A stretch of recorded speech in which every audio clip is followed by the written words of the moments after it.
Today's video is a special dedicated to the upcoming release of a new title in one of our favourite gaming franchises, Crusader Kings III. The game will have two starting dates, 867 and 1066. And our friends at Paradox asked us to show how their gaming world looked during these years. We think that Paradox did a great job choosing these two dates, as they were pivotal all across Europe, North Africa and the Middle East.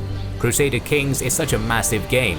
You play as a ruler and your goal is to raise your dynasty above every other. This is done through war, diplomacy, intrigue, religious and legal machinations, and each of these aspects is extremely deep. The third game only improves on that successful formula with refined mechanics, a gorgeous map, beautiful graphics, and even more historical accuracy. If you want to learn more about the game, check out the link in the description.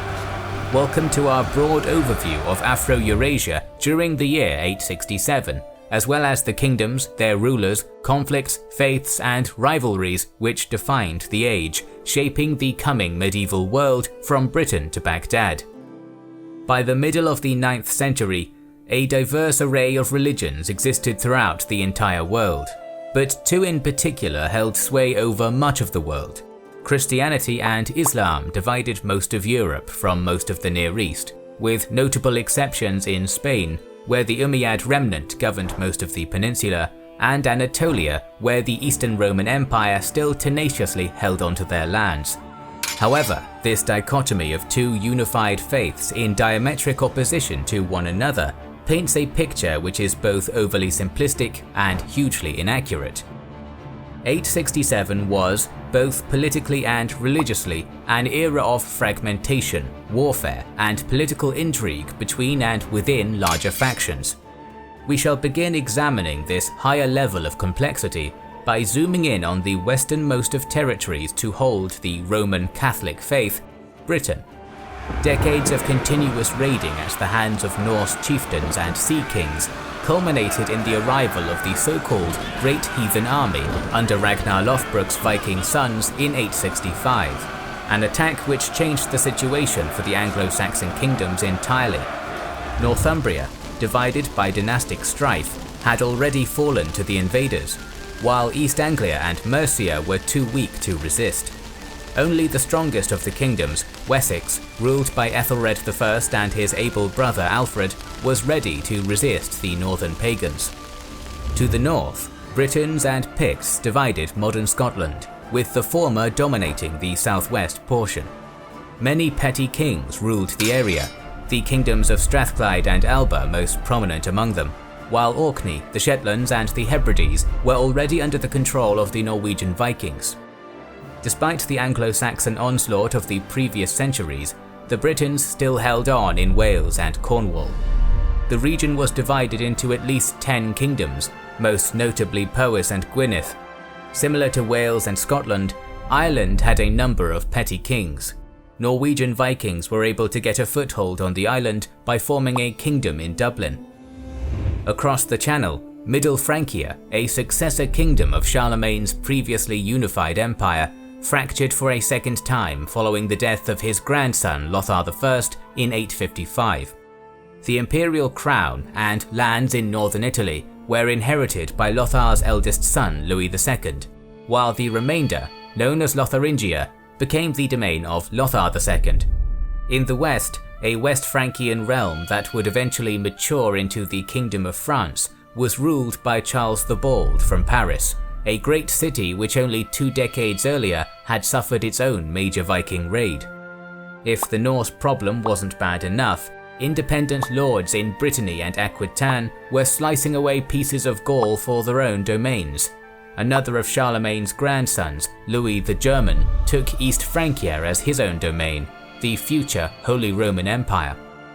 On Christendom's eastern flank, the Orthodox Byzantine Empire had managed to consolidate in Anatolia and the Balkans after the Islamic conquests centuries before, despite constant bouts of dynastic strife which repeatedly deposed old imperial lines of succession and installed new ones. 867 saw the beginning of the famous Macedonian dynasty, which would rule in Constantinople for the next 250 years. Byzantium's troublesome neighbours, the formerly nomadic Bulgars, had been the subject of a religious struggle between the rival churches of Rome and Constantinople for decades. Both factions desired to bring the powerful empire of Boris I into their sphere of influence, and in 864, the outcome of that contest was decided when Boris converted to Orthodoxy. It was also the era when the Slavic people started to coalesce into states. In Central Europe, Bohemian tribes were on the verge of creating their duchy, while the Moravians already had established their entity, called Great Moravia in the sources, and were fighting for their independence from the Franks. Further northeast, the Polans started conquering other Western Slavic tribes that would form the Polish nation alongside them. Still pagan, these tribes were a century away from forming the Kingdom of Poland. Even further to the northeast, the Baltic tribes were fighting off Finno-Ugric, Norse and Slavic onslaughts, but weren't a single polity. Although the Great Heathen Army was ravaging Albion, the land it came from was in disunity. The Danish kingdom under Horik II was previously considered one of the stable states in the region, but was now showing the signs of breaking up, and after his death would enter a period of internal fighting. Norway was divided into dozens of petty kingdoms, but in 866, Harald Fairhair started his conquest of these states, and by 872 became the king of a united Norway. Swedish history of the era is even more difficult to pin down, as it is shrouded in mystery, but chronicles claim that the land was ruled by minor kings, among them the legendary Ragnar Lodbrok and Björn Ironside, who founded the House of Munster, which is considered the first historical Swedish dynasty. The Swedes were slowly encroaching on the Finno-Ugric, Slavic and Baltic territories. Christianization of Scandinavia began some time ago, but the majority was still pagan. The Finns were already in the region, but lived in tribes. In the Balkans, the Byzantine Empire was still strong, but was starting to lose territory to the Slavs. Mostly allied with the Byzantines, the Principality of Serbia started to gain prominence in this period, defeating the Bulgars on occasion and adopting Orthodox Christianity under Mutimir. It was bordering a number of other minor South Slavic states to the southwest. Another major South Slavic state, the Duchy of Croatia, was in constant war with the Venetians to the west.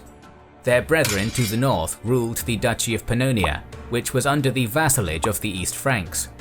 To the north of the Balkans, the nomadic pagan Magyars were slowly pushed west by the Turkic tribes, and in centuries to come would thrust into Europe and found the Kingdom of Hungary. Even further east than that, on the vast Pontic-Caspian steppe, an array of plains horse lords raided one another back and forth for loot, slaves, and to settle clan feuds, living much as their Scythian ancestors had millennia before. The largest and most distinctive of these nomadic nations in the 8th century were the Khazars, a western remnant of the former Seljuk Khaganate which had broken away and grew to dominate much of modern-day southern Russia. Known primarily for their conversion to Judaism, the Khazars also dominated trade along the Great Dnieper, Volga and Don rivers for centuries, exporting luxuries from across the world into Europe when the Islamic world had previously cut their supply. This continued until pressure from Rus warlords and the knife edge of Byzantine diplomacy began to fragment their authority. Traveling across the high Caucasus Mountains, which repeatedly served as a nigh unbreakable obstacle protecting the nomad steppe realm from the Islamic tide, stood what at first glance was the largest state in the world by 867, the Abbasid Caliphate. Stretching from Africa to Central Asia, the Third United Muslim State held vast amounts of influence, a flourishing culture, and advanced science for the age. As the 9th century progressed, however, any true authority that the Caliph in Baghdad possessed gradually degraded until the nominally unified Muslim world was in reality just as divided as the faltering Carolingian Empire in Europe. As rival Abbasid rulers struggled for the throne, aided by various military power brokers, peripheral regions of the Islamic Empire broke away from the center. A key example of this trend of regionalism occurred in the Abbasid Far East, where several Iranian dynasties such as the Samanids, Safarids, Tahirids and Afrigids still paid lip service to the Caliph in Baghdad but governed their own domains. Similarly in Egypt, a Mamluk governor of Turkic origin known as Ahmad ibn Tulun ruled Egypt as a quasi-independent emir. West of the Tulunids, a series of small Muslim princedoms dotted the northern coast of Africa. The further away from Baghdad a traveller of the age went, the more independent states he would observe. For instance, the powerful Aghlabid dynasty occupying modern Tunisia and Sicily still recognized its subordinate status to the Abbasids, but was autonomous in all but name. Interestingly, one of the many reasons for the prodigious wealth and power of the Aghlabids can be attributed to ancient Rome. During the 9th century, agricultural fertility in Africa remained prosperous, in part because of the Roman irrigation system established there centuries earlier. In contrast, its frequent military opponent in modern Algeria, the Persian Rustamids, barely acknowledged the Caliph's authority at all, primarily due to the sheer distance between themselves and the capital. Ruled from Tiret by a line of Ibadi imams, this theocracy remained a key nexus in trade between sub-Saharan Africa and the Middle East for generations. Beyond Rustamid territory, the fortunes of the first true Moroccan kingdom, founded by a grandson of the Shia's second Imam Ali in 788, were in a deep decline. The realm had been decentralized following the death of one ruler, and by 867 was poised to be attacked by many surrounding Berber tribes. Turning south and riding a camel down the West African seaboard before turning inland, an aspiring adventurer or merchant would eventually reach the fabled Ghana Empire. This dominion had ascended to incredible richness due to a thriving trans-Saharan trade in salt and gold, facilitating the development of substantial urban centers. Such routes of commerce also brought Islamic merchants and their powerful religion deep into Africa, and although it is unknown just how much the Ghana Empire embraced Islam, it had some influence alongside ancient African faiths and gods which had existed for hundreds or even thousands of years beforehand. On the opposite edge of the continent, a series of small Arabia-facing statelets on the Somalian coast engaged in continuous seaborne trade on the Indian Ocean, with most eventually converting to Islam. Inland, however, the story was quite different, where Nubian kingdoms, including those of Alodia and Makuria, retained their Roman-influenced Christianity. Trading vessels departing the eastern shores of Africa might eventually land in one of the fabled lands of wealth and plenty, India, ready to do business and make profit. However, during the mid-9th century, the entities with which they dealt might change on a yearly basis, depending on the political situation at the time. In 867, the Indian subcontinent was in the midst of its so-called Middle Kingdoms period, a somewhat confusing era of constant warfare and change, which historian Upinder Singh described well. The contours of the kingdoms of early medieval India were fluid and difficult to define. Because of this, a frozen-in-time snapshot of the region taken in one specific year does not correctly portray the dynamic nature of the period. Several larger and more established kingdoms did indeed exist during the Indian medieval period, including those of the Rashtrakuta, Chola and Patrihara dynasties, which held sway over vast areas of the subcontinent. However, their presence is only part of the story. Interspersed between and sometimes within India's great powers were smaller political entities which had to exert diplomatic, financial and economic influence in order to survive in such a harsh age. An alternative strategy was to be subjugated, voluntarily or otherwise, to a larger power. This would begin a feudal-like relationship in which subordinate kings were obliged to grant their overlords allegiance and military aid when required. Inscriptions refer to greater suzerains by three primary terms: Maharaja Dhiraja, Parameshvara, and Parama Bhattaraka, who held authority over those referred to as Maharaja, Samanta, Mahasamata, or Ranika. Almost all elites of the kingdoms enclosed within the geopolitical ecosystem of India adhered to the ancient Brahmanic Hindu faith, but there was also much Jain and Buddhist influence melded into the subcontinent's cultural pot. Islam was beginning to exert itself also, especially on the western coast, but early invasions of India by the Caliphate had been emphatically repelled. In addition to these primary regions and powers, several other individual states scattered across the 867 world deserve mention because of what they would soon blossom into, despite their seemingly innocuous extent and relatively unknown status in the Western world.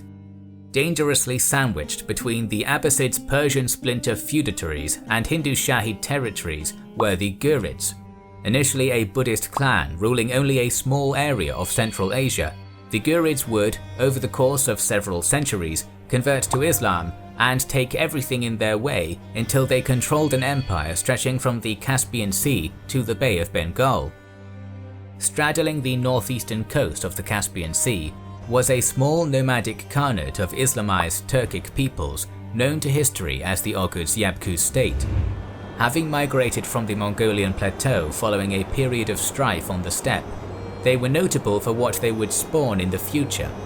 In the 11th century, when the movement of Turkic peoples into Central Asia reached its zenith, a small band of disaffected nomads, led by a man named Seljuk, travelled into the Islamic world and began gradually gaining power. After gaining considerable strength, the burgeoning Seljuk Empire, led by Tugril, would essentially overlap the Abbasids, becoming their nominal protectors. Warfare between the Great Seljuks, the future Fatimid Caliphate, and the Byzantine Empire also disrupted the balance of power near Jerusalem and initiated a series of events leading to the Crusades. The later 9th century was, throughout most of the world, the very beginnings of a new age. Alfred the Great's successful defense of the Anglo-Saxon kingdoms against Norse conquerors eventually gave birth to a unified Kingdom of England. At the same time, increasing Carolingian division on the continent foreshadowed almost a millennium of internecine warfare between Europe's later medieval realms. In the next video in this mini-series, sponsored by Paradox Interactive and Crusader Kings III, we will talk about the year 1066, so make sure you are subscribed to our channel and have pressed the bell button. We would like to express our gratitude to our Patreon supporters and channel members who make the creation of our videos possible. Now you can also support us by buying our merchandise via the link in the description. This is the Kings and Generals channel, and we will catch you on the next one.